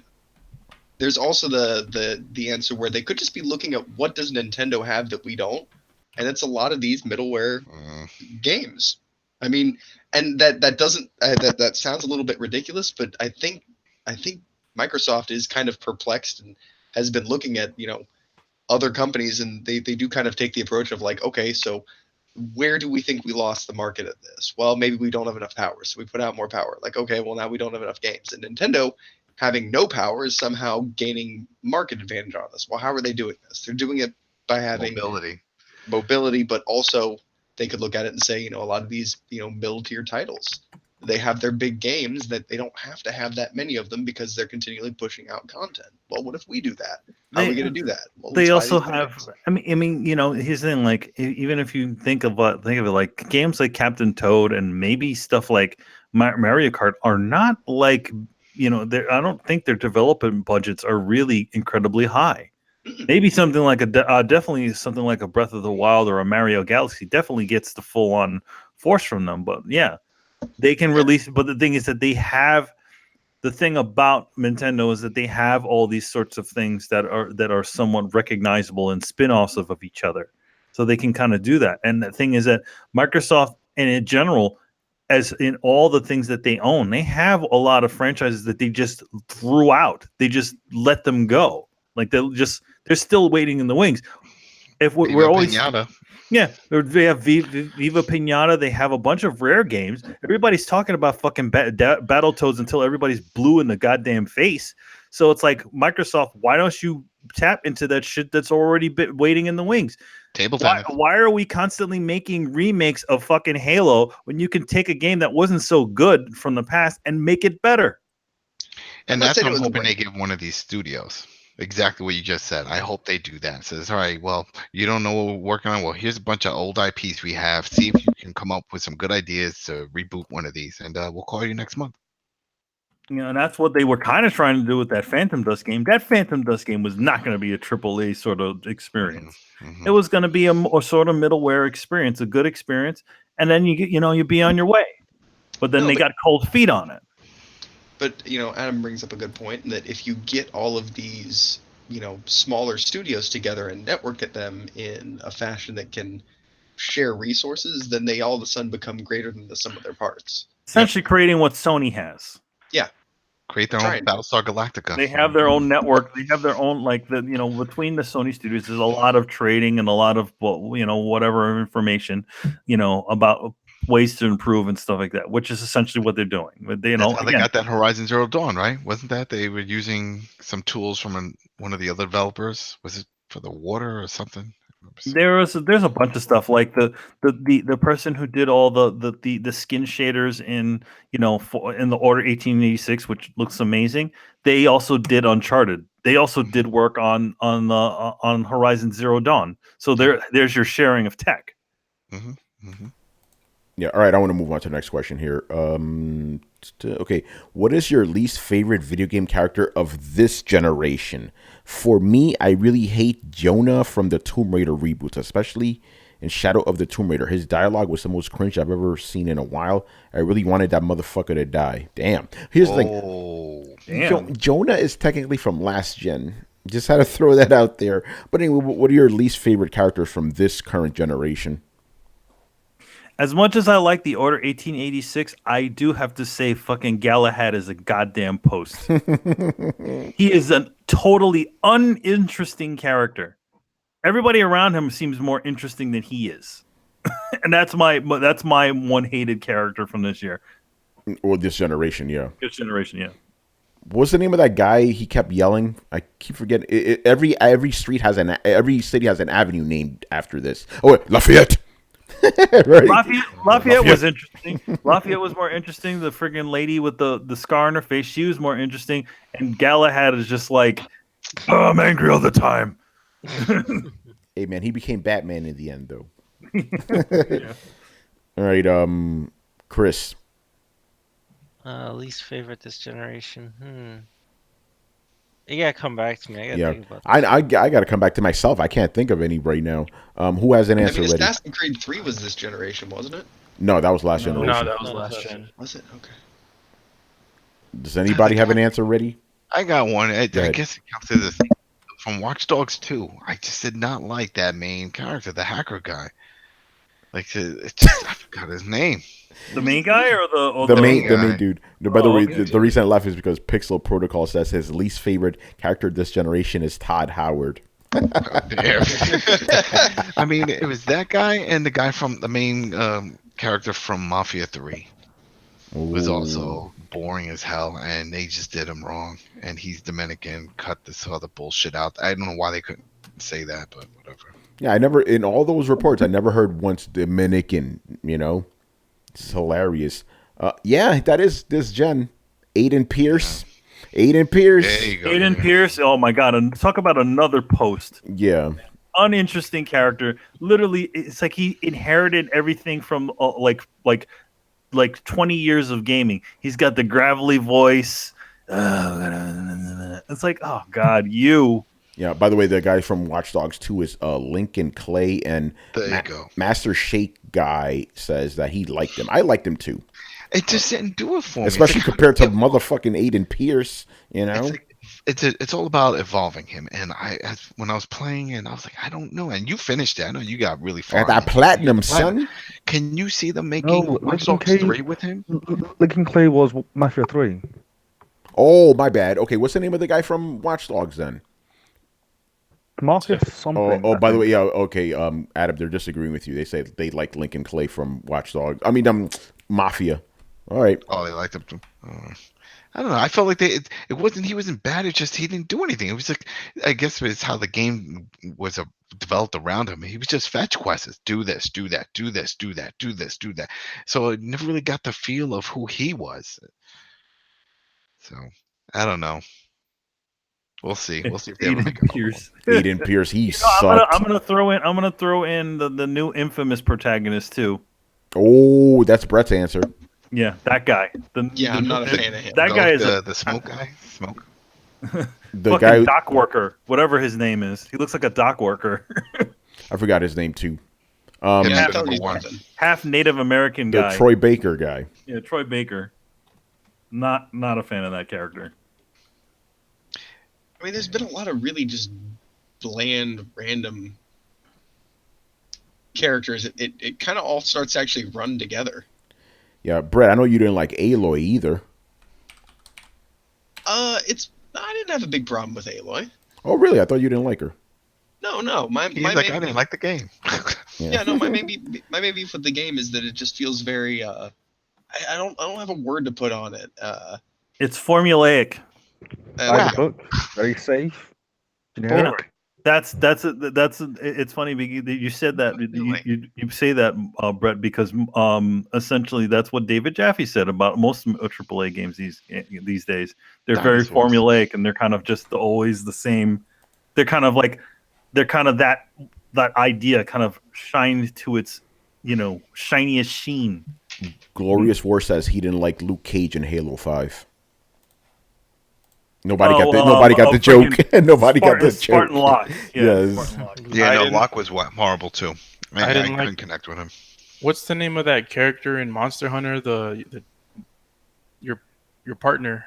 Oh, the girl, the handler. Literally, just her name, the handler. Yeah. I didn't really like. She didn't really like. They didn't really make her a character. Like, I wish they gave her more stuff to do. She was just like sort of there. She's the bubbly girl that just tells you what to do. Yeah, it's like, I wish I would have known more about this person or something. I don't know. There just wasn't that much there. Like, I didn't really care about her. Yeah. That didn't bother me either, though. It's like, okay, Really? just open the book and let me go do my thing. I'm gonna put you in this outfit, and I'm gonna put you in this outfit now. Well, maybe also because it's a Japanese game, and she has that voice, like that cheesy American voice that I hate a lot. Yeah, the anime voice, as I call it. The anime, yeah, the English American anime voice, that it just pisses me off. But to be fair, that whole game was littered with that. It's Nergigante. Yeah, it's Nergigante. I've been in every single anime you've ever heard. Yeah, but you hear her most of the time. Yeah. I'm surprised nobody said Mika. Mika? Oh, what? Or Micah? Micah? Oh, from Red Dead? Fuck that guy. Yeah. Fuck that motherfucker, man. Yeah, I'm gonna go with that one because he's a fucking asshole, man. Ooh, yeah, he's chilling with the spoilers. Fuck that. Yeah. Brett, you almost went there, but I'm just gonna say, man. I'm just gonna say, there's a reason this is a fucking asshole. Just keep playing. Actually, if you first meet him, he's already a fucking asshole. You're trying. I can say this is the beginning, whatever. You're trying to break this dude out of jail, and you end up shooting the whole town. It's like, motherfucker, what the fuck? Fuck Micah, All right, who else? Here's the thing, like, it doesn't make him a good character, though. Oh, he's a great character to hate. So he's a great character to hate, so I can't pick a love to hate him guy as we just a bad character. That's true. That's because Micah is a good character. Because you like him. You do want him in the game. He's just a prick. Yeah. Okay, so maybe it doesn't count then. Damn it. Yeah, I don't know. I can't. There's last gen. There was a few of them. The guy. What's his face? Connor from Assassin's Creed 3. The motherfucker from the first prototype. What's his face? Altair. Oh. Yeah, Altair was good. Yeah, he was good. It was Connor was the problem. No, Altair was a post. Connor was always upset and just underdeveloped. Whiny little bitch. Altair was whack too. There wasn't enough Altair there to hate. Yeah, there's nothing. Yeah, exactly. He's nothing. Yeah, man. You have a pattern, by the way. I just saw Connor like as a repeat of that Altair character. It's just like, oh, great, we have another lousy character that we're gonna follow around. Connor somehow managed to be more bland than absolute nothing. Yes. He's more neutral than beige. I don't know how. Yeah, he was whiter than white bread. How do you pull that off? I don't know, man. That's what I'm saying. Like, Altair literally being a blank canvas was somehow more interesting than Connor. I agree. I agree with that. Let me see. Rico from Killzone. Which Killzone? I guess the new one, Shadowfall. That game was fucking offensive. Because it was bad. 1 and 2. I don't know if he was in Killzone 3 because I didn't play it. Right. The black guy that was mad. All right. Well, we're talking about this generation, people. We're talking about this generation. Oh, I got one. I got a great one. Go ahead. Fucking Preston from Fallout 4. Oh yeah, because he was frustrated. You walk within like 30 feet of that guy, and he's like, "I got a quest for it." And you're like, "No thanks." He just puts it in your fucking quest log. And you're like, "God damn it!" No, I'd say that's more like the game than the character. Now I'm gonna say that Because- character. You know. No, it was just that one character. Oh no! What No, about that? What about that? fine. What about that? That bitch in your settlement that was Oh, always Marcy. Giving, yeah, Oh, I fucking hated Marcy. There you go. That's my answer. Marcy. Fuck Marcy. You know, she was horrible. By the way, Preston is like those squeegee guys from back in the day. It's like, I don't want you to clean my windshield, motherfucker. Nope. Oh, now I got to give you money, motherfucker. Shit. You know, he's one of those guys. He was such an annoying character that most people I knew at the first chance were like, "Hey, I got a second settlement. Here's your shit. Go out there." Yeah, right. Yeah, but Marcy was fuck that bitch. She sucked. Brian, he says that Rico was also in 3. Killzone. Was he written any better, or was he still just like the angry black man? Me, he will always just be like the angry black man. Like if you ever played Mass Effect Andromeda and that like first mission with Liam, when like he just like shoots the guy, that's Rico for like the whole game for no Oh, reason. man. Like, why are you mad? Like, why are you mad? Like, I get it, space Nazis, no one likes them, but why are you mad? Like, you're overly mad for no reason. You mad, bruh? You know. I don't know. I just been thinking like this whole time, and I don't really know anyone. So I guess I have to go with Aiden Pierce. Like to me, like he's just the most bland guy ever existed. Like I genuinely didn't like him. I spent the whole time just like, I wish he would just go away. He was just boring. He was uninterested. He had no character traits, apart from I Google rocks for a living. But no, he's just bland. Just boring. Aiden Pierce is like the generic brand, you know? Yeah. That's what he is. He's generic brand video game protagonist. He ticks all the boxes and doesn't do anything. It's like, hey, you could get Solid Snake for $30, but you could get Aiden Pierce for 15 or 20 Connor or 10. Aiden, Yeah, Connor or Aiden now. yeah, whatever. Anyway, who didn't go, man? Oh, I didn't, but I can't think of one. Yep. All right, I'll give you a pass this time because I want to move on. Black Metal Gamer. All right, Black Metal Gamer. You asked us 2 questions at once. I'm only gonna answer the first part, bro. Stop cheating. When you play shooters, do you use normal aim or are you one of those weirdos that uses inverted controls? Nope. Regular. Regular, yeah. Why would you? That's weird. You know. I don't know. Some We people- know somebody some who people does do that. that. Yeah. Oh yeah, I have a buddy who does that inverted. He wouldn't get Doom on Switch because it didn't have the option to invert. Wow, that's interesting. Even and especially flight controls, got to make those normal too. I can't do that inverted shit, man. Yeah, whatever first-person shooters. I used to play inverted. Yes, Brett. I used to play inverted, but then when I played normal, I never went back. Yeah, and then I went to a special camp and they made me better. Yeah, well, exactly. here's the thing. That was all that was available at the time. That is You true. didn't have a choice over inverted or not inverted. That is also true. They force you to that shit, boy. You know. Well, the weird thing is, because it's really tough to flip over, and I was a diehard inverted guy. I was a diehard inverted guy until I played the Last Remnant, and it didn't have the option to change it. By the time I got done, like normal felt normal. It's kind of like one of those like you look at one of those optical illusions and you see it one way and then you see it the second way, and you could never again see it the first way again. It's kind of one of those situations. Yeah. Glorious Word says he's inverted with flight games. I can't do it. I was playing Battlefield 5 and there's a flying segment. I was like, oh, what the fuck? Went to pause, switch that shit.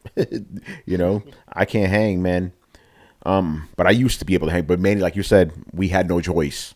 You know, they were still figuring that shit out when we were doing it. So they're like, "Oh, hey, look at this! Make these revert." Bleh.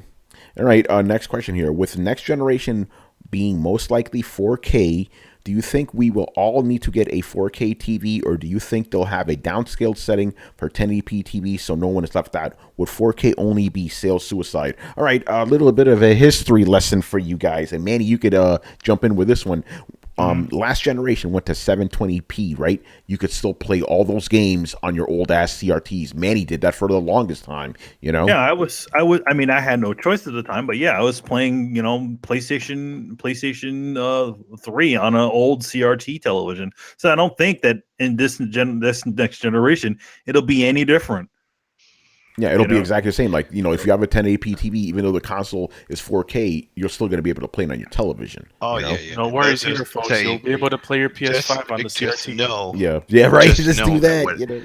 But just know whatever trailer you see, whatever event, it's always going to be the 4K version. It's always going to be the better version. Yeah. So don't be like, oh, look at the depth on that. Look how far they look. How come it don't look like that on mine? It's like, so you already know. It might be the better version, but is it the butter version? Yeah, that's what I want to know. Not the butter version. Exactly. Maybe if it's running in the parquet. And then again, everybody's talking about 4K this and 4K that. I mean, we're barely even doing 1080p at this point in time. So it's almost like, granted, every single television out there is at 4K, but all the consoles are pretty much doing goofball upscaling because they can't handle it. And what the only real content that's really officially full on 4K are Blu-rays and whatever streaming service you may have. They should call it 4K elements because it's never really full 4K. It's 4K parts. Like, oh, you see that one movie? That whole room is 4K. Like even the games that are supposedly running on the Xbox that are supposedly fully 4K, they're using a variable resolution. So things in the far distance are like or something like a lower or 1080 or lower. So and they're using a bunch of anti-aliasing solutions to kind of keep the thing because they're trying to keep the performance up. Yo, man, you trying to tell me that shit ain't 4K? It's 4K. Fake. And I mean, to be honest, once we fake. Yeah. Okay. What you mean faux, man? You mean FO? No, nigga. FAUX. The X is very important in there. You don't hear it, but it's deadly, man. X going to give it to you. Next generation, I don't think I'm going to buy a new television. Unless you buy a new next generation console. Yeah, I'll buy a new next generation console. Yeah, we had this conversation last night on. Hey, by the way, a quick plug. We have several actually 2 Red Dead Redemption streams up now, which you can check out. And yeah, Manny and I had a conversation about that. And Manny, you said you're not gonna upgrade to 4K next gen. No, I'm not. I didn't. I mean, the only reason why I really upgraded to even 1080p was because to go back when me and Chris were roommates. Obviously, when I moved into the new place, we didn't have a new television. Me and him at the time went halfsies on the television. But when he moved, we decided he'd take the television. So when he moved, I bought a new 1080p television. So that's the only reason why I even bought a new television. Here's a crazy question I forgot to ask you. Would you still be on that CRT TV till this day if you could? No, if I still lived at home, maybe, yeah. Okay, there you go, man. Yeah. See that Manny, and I to an extent too have the mindset of it ain't broke, don't fix it. No, I mean unless there's unless the fucking sparks start flying out of the television, oh hell yeah, I'm going to buy a new television. But my mother-in-law has 2 13-inch tube TVs, one in the living room, one in the kitchen, still active. Hey man, you can still play old consoles on those, bro. She has a VHS, one of those combo VHS DVD drive things. Yeah. One of my little dreams, I call little dreams, if I ever were to have a bigger apartment or a house, I want to have a CRT TV to play actual old school games. That'd be fucking awesome, I have a buddy of mine who does that in his basement. He has a whole retro cabinet and has all his old games connected to a CRT. Yeah. By the way, Glorious War is baffled, Manny, by everything you just said. Why? If it's not broke, don't fix it. I'm not to be honest, in general, on your day-to-day life, do you really see that much of a difference? You're playing the game. The biggest thing that you really should be caring about is if your television can run at run higher frame rates at 60 frames. And if you know anything about TVs, most 4K televisions can't run at that speed. Yo, I turned off HDR on my 4K TV. It was annoying for some games, so I just said, "Fuck it, I'm tired of doing the switch back." I heard it's bad on Red Dead, but I didn't really notice it. Maybe certain TVs or something. It has something to do with how the game, the way. All right, so you already know when you play Red Dead, it gets dark and it gets light fairly quick. When it happens, that transition period is very quick. And since the HDR is with the light and dark, it's within that balancing that they just haven't gotten it right.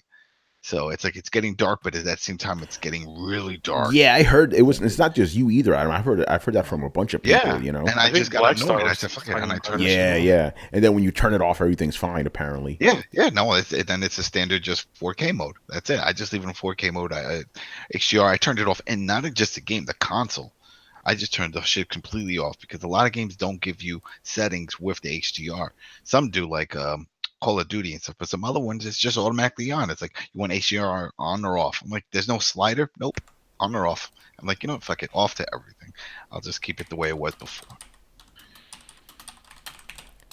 All right. GZDR. We're gonna answer that question in a little bit. Glorious War says that he likes 4K because he wants to, see the art in a game. He wants to see everything. What if the assets are not even done in 4K? So it's useless. Yeah. You know what I mean? You can run. You can essentially run the 3D models in a 4K aspect. But what about the actual textures of the game? Most of the games these days do not have 4K textures. Just to be honest. Yeah, they're fake. Hey man, you can play Red Dead 2 in 4K on the Xbox One X. That's right, native man. Give it to you. All right, man. Let's move on here. Where the hell are we? Oh yeah, Mr. Matt Wheaton. All right, his first question is interesting. With Resident Evil 2 remake around the corner, I was wondering about your opinions on a concept we all truly want: Resident Evil with mechs. I don't know about that, man. Resident Evil, like Matt Ween is a big mech guy, so that's why he would ask that question. Here's the thing: what mech game is a horror game? That's a good question. What about Lost Planet? Isn't that like a mech game? That's a horror game? No, it's a freaking no. You know what? Actually, remember that one mission in Titanfall 2 where it's like those weird flashbacks and it was like that was sort of a horror game. Yeah, it was a horror mission. Yeah, but were you still in a mech, or was it just? Yeah, you're in the mech. You get in the mech, and you. But yeah, I never heard of a horror game with mechs. Not a horror game with mechs. I think he's the biggest portion of. Who said this? Who asked this question? Matt Wheaton. Matt Wheaton, go patent that shit. Yeah, right. Here's the big. Other than I guess Alien has a mech in it, but here's the one thing about something like that. What is the key part of horror? Feeling disempowered. Yeah. The minute that you throw something is empowering as a mech suit or something like that, you already lose all the horror of the horror aspect of something. Think about it. All the successful horror games, there's a fair amount of feeling disempowered. Yeah, that is true. Well, I think in that one, if I remember right, is that the creature, they moved really fast, and you're not so fast in the mech. So you're at a disadvantage. So it sort of forces you to, fuck, I'll just jump out and just run and gun. So I think it's that type of thing. It's like, just because you're the big one doesn't mean you're the strongest one. He goes, Evangelion could have been a horror mech. Yeah, but it's not a horror mech game. We're talking about games specifically, And at its core, it is a show with some horror aspects in it, but it's not a pure on horror sort of. Yeah, well, he said could have been. He didn't say it is. Yeah. But with a game, yeah, it's like you need to be with a game, you need to feel kind of like disempowered, and when you're inside of a fucking mech.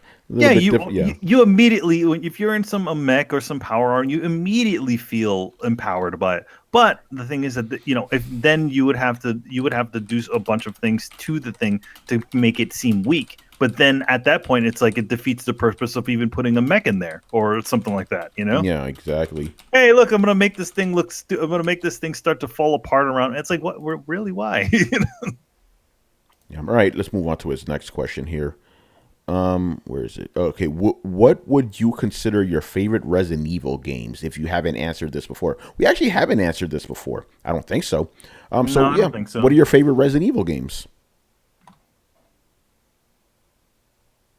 1, 2, 4. Come on, guys. I love how, by the way, I love this when Throwdown, I ask the questions. This happens very rarely, though. I ask the question, quiet for like 5 seconds, and then everybody says it all at once. Anyway, go ahead, Manny. You start first. Favorite Resident Evil game? I'd have to say the first one. The original Favorite one. or favorites? I heard Favorites. You could name as many as you want, man.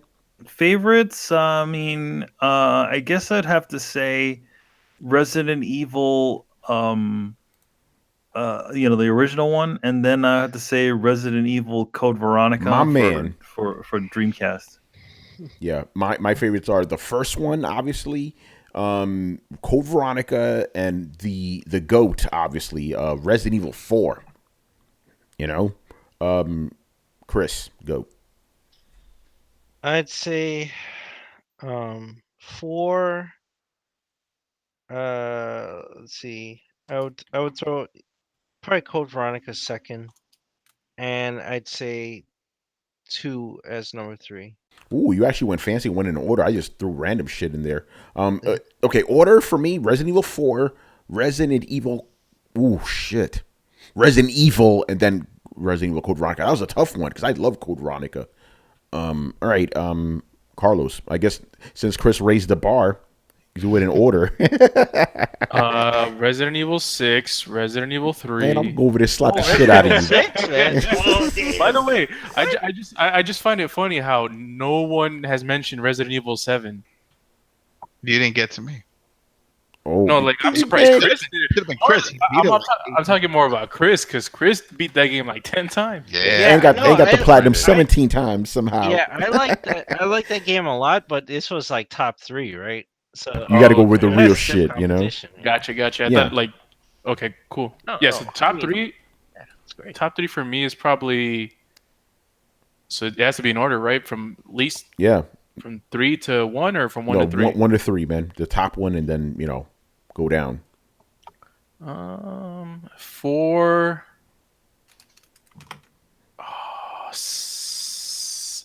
Because I played 1 and I remember some parts of it, but I don't remember all of it or a lot of it. Just pick You a don't remember the shark in the basement? That random shit?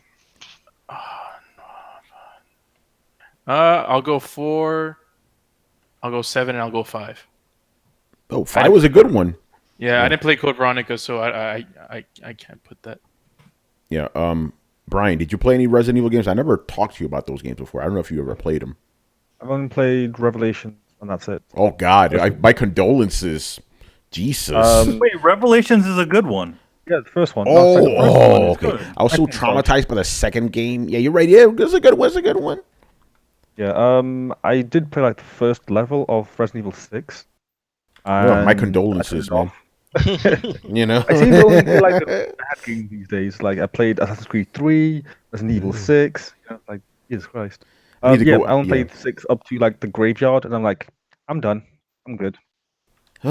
Man. I still have like flashbacks about playing that game. That's how much it traumatized me, man. Brett, favorite. Yeah, My girlfriend when playing the game, like she like went through all the different things and stuff, and as she's playing Ada fucking Wong's section, she goes, Ugh. "Why the fuck am I playing this game? This is stupid. I'm done." She just throws it aside. That was by the way, that was my most scathing review I ever wrote. FCF and Play, I went in on that fucking game. Terrible. Brett, favorite Resident Evil games in order, your top 3. 2-1-4. There you go. By the way, Sketch, now you don't have to kill all of us. He goes, the lack of mention of Resident Evil 2 is sacrilegious. There you go, man. That's his number 1. Wait, I mentioned it also. Okay, so there you go, man. We got two for 2. All right, Adam, favorite Resident Evil games in order. Yeah, well, mine was just gonna be 2 because I didn't really like 1. I got it, but I only played like halfway through. I think I got up to the snake part, and I was like, I'm done.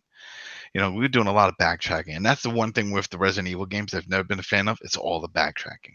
It's always expected, and I just So 2, and even though I played all of them, I just think it's just 2, and it was a 1 that I played. We played 2 and 3 together. Yeah. And what's the episodic one that I played? That one. Yeah, on, Revelations 2. Trash. It was fun. It may not be the best one, but I found it fun. I hated that game. And just like 7, I want to put more time into it, but just from the little time I did spend, I'm like, damn, this is great. Just I'm waiting for Chris to play it for me. But besides that, He's like, yeah, let's do what was it, remote play or we're whatever. gonna do remote play. I want to experience it that way and eat some popcorn. Ooh, okay. What was the name of the Resident Evil game that was online? Sketch just mentioned that. That was bad. Oh, Outbreak. Outbreak. Yeah. Oh. Ooh. Chris played the shit out of that one though. Well, did you? I Yeah. it was terrible. I remember you played the shit out of those games, but I don't I remember had you a enjoying mission it. to beat that game, and you know what? You did the same shit you did in the first game. Like, there's a tyrant that drops down, and you're in a courtyard you can't get out of, and I'm like, what is this bullshit? I know you hated the Jar Jar Binks guy. Oh my god, that dude. That dude wouldn't shut up. He wouldn't shut up. He kept screaming. Yo, he would just scream at random while you're playing. Like, ah! Wow. Oh shit! Yeah, exactly. All right, man. And the last question from GZDR. This is a controversial question, people. We did talk about this before the show started. Did you guys talk about that Twitch streamer who beat his girlfriend live because she wanted him to stop playing Fortnite to eat?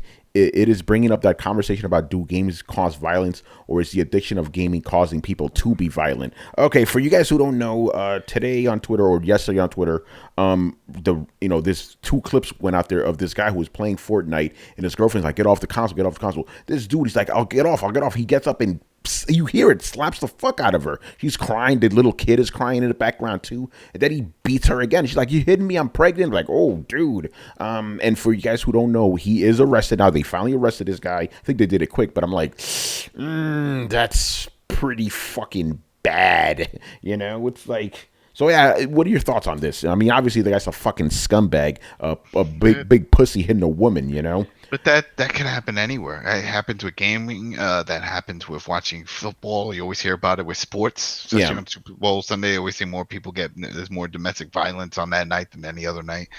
I mean, it's just part of life. Yeah, it doesn't matter. Whatever triggers. Yeah, I was gonna say, I got him. That's a good segue. I was gonna say, like, it because some people are already blaming video games for this. No, whatever was going to set this guy off was going to set him off. Like you just said, it could have been sports, could have been whatever, you know. But here's the thing: he could have been watching a show or something. It was like, oh no, come now. You know what? Yeah, exactly. Tell me what to do. And he said, like, I've told you this before. I'm like, okay, this is what he does to her on air. Imagine what he does to her off air. So Which this is shit's been happening. Yeah, I find that part interesting because if she's pushing him like that, and she knows that he's going to hit her. Because he's done it before. It wasn't like that was the first time. I have a theory about that. I'm going to try to be very careful with the way I say this, right?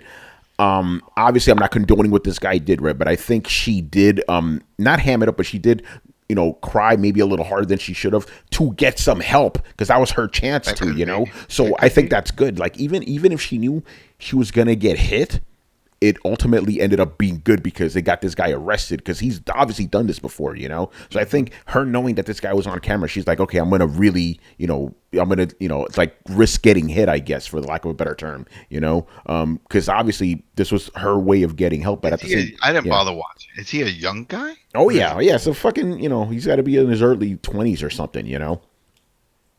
Yeah, it was a cry for help. Yeah. And again, it sucks that that happened, but at least she did get the help, yes, I know some people are excusing and saying, "Oh, but she threw shit." I'm like, yeah, but you shouldn't be hitting her like that, man. Come on, son. If anything, just cut the stream off. Yeah, cut the stream. But he's like, I'm busy. A more sensible person would have just said, you know what, you're right. It's time that I eat already. So hey guys, listen, I'll leave the stream on, or I'll just cut it off, and then we'll start this up a little bit later. Even the simpler part, she's making a meal for you. Yeah, like, man, you got a woman and shit, bro. So, yeah, he's literally making the meal for him, and all of a sudden he can't stop himself to just do it. Come on. It doesn't matter what I'm doing. If my wife is cooking a meal, she's like, it's time to eat. It's time to eat. She made me something that I could not do for myself. So I'm like, yeah, man. This goes back to this, like, yo, guys, man. I mean, this goes for girls too, but it's like, yo, you gotta appreciate what you have, man. Because some people don't got that shit, bro. Exactly.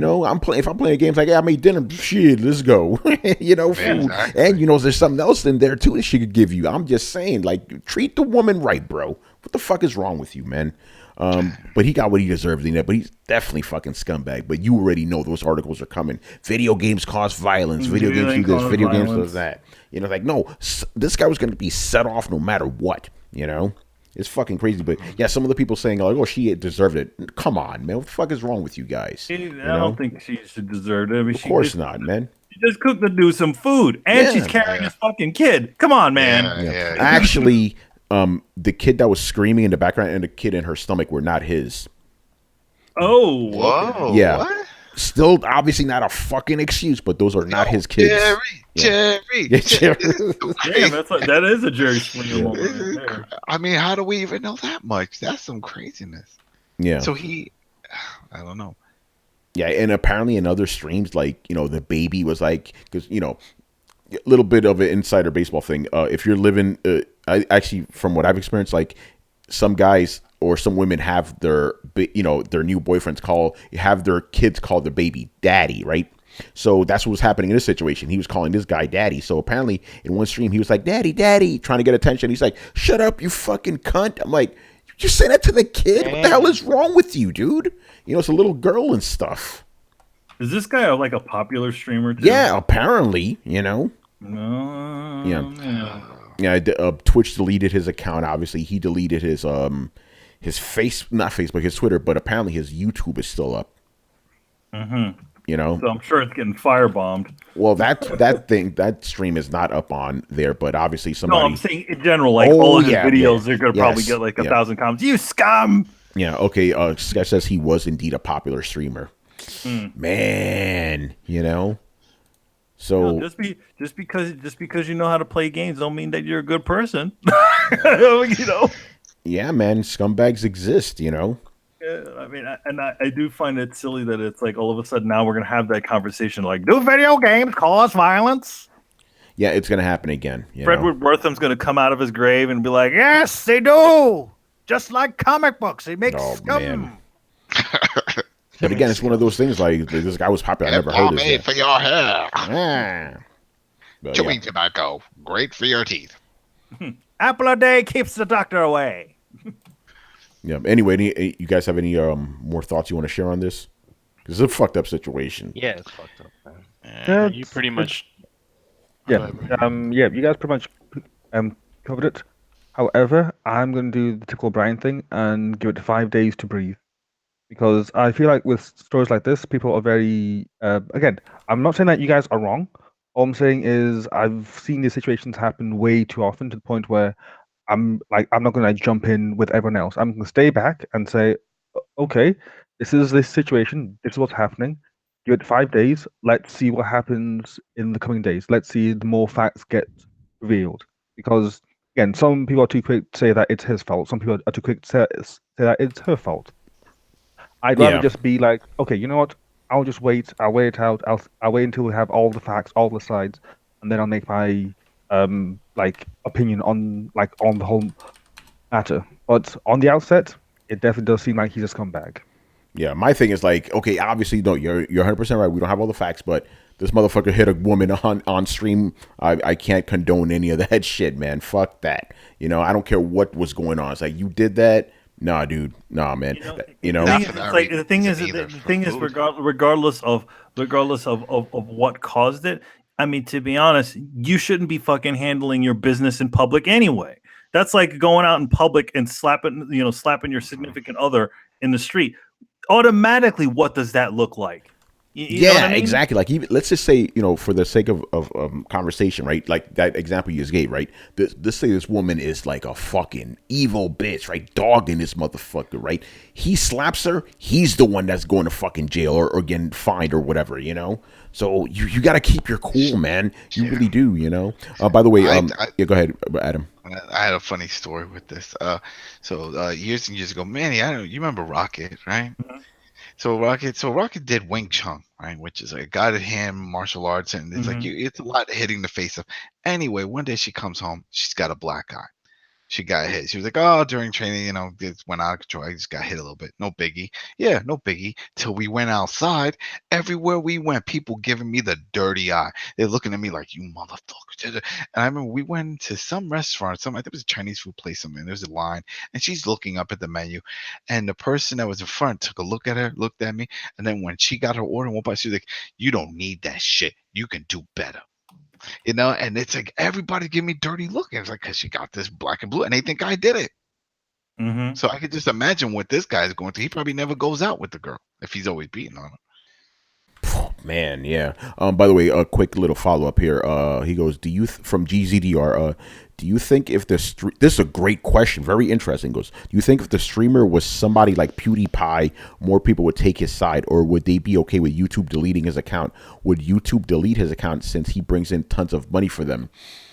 That's a really interesting. Wait, what if it's PewDiePie? What if it's one of these Logan Paul guys and he does this shit? But the thing is, they're losing a lot of money. They're losing money before that because remember where the money comes from is advertisers. Advertisers pull out, then YouTube pulls out. That's what they go on. Here's my thing. That's why it's supporting him. No, here's my thing. Right, I agree with you. YouTube, that they're killing that account, but you know for a fact, and it's sad, people would defend these guys. If people look how much PewDiePie, every time he does something, every time Logan Paul does something, there's always those defenders there, no matter what. And the sad part is people would defend him.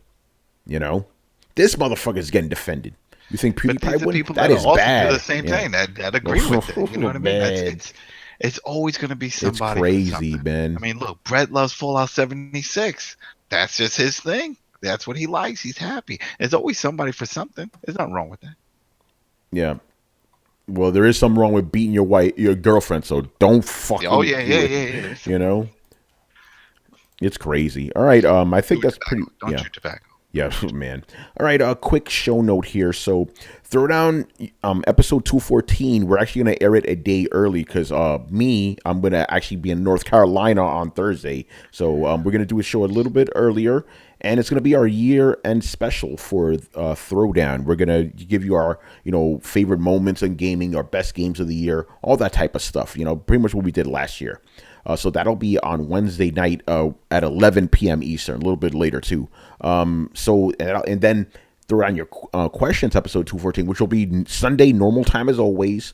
We're going to have the AMA special where you can ask us whatever you want. So if you're catching this on YouTube now, start out leaving us questions. Still 2 question limit, but ask us whatever you want. Doesn't matter. You can ask us 2 gaming questions, 1 gaming question, 1 whatever question, or 2 whatever questions. Doesn't matter, So that's what's going on. So yeah, again, Throwdown on Wednesday, 11 p.m. Eastern, and Throwdown Your Questions on Sunday, 10:30 p.m. Eastern.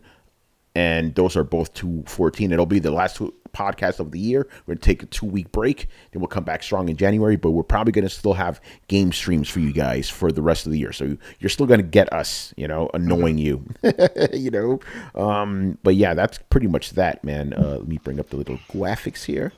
Right, so thank you for watching and listening. Leave us a questions in the comment section of this episode on YouTube or over on the Coalition, and we'll answer them on next week's show. Subscribe to Throwdown on SoundCloud, iTunes, and YouTube. Follow us on Twitch, Twitter, and Facebook at Throwdown Show. Links are located in the description below. Once again, I was your host, Tony Polanco, and tonight I was joined by Emilio Lopez. See you later, guys, and don't forget that we have some new streams that were up. We did Tony did some Red Dead. If you want to watch them do some online and some of that stuff. We just recently posted an older episode of Throwdown Draws where I draw a picture of Solid Snake from Metal Gear Solid 2 and the impromptu unboxing I did of the Disguiser and the Ishmael, the Phantom Legend figure. Oh, man. Which are all on YouTube now. Chris Seeley. Hey, take care, everyone. Carlos Romero. Peace out. Brett Murdoch. It's been real, everybody. Adam Vale. Have a good week. Go watch them too. The Last Kingdom. Go watch this shit. And Brian Manjoma. I'm not going to lie, but the Switch has a pretty decent lineup for next year. We'll talk about that on next week's show. All right, guys. Later. Later, guys. Deuces.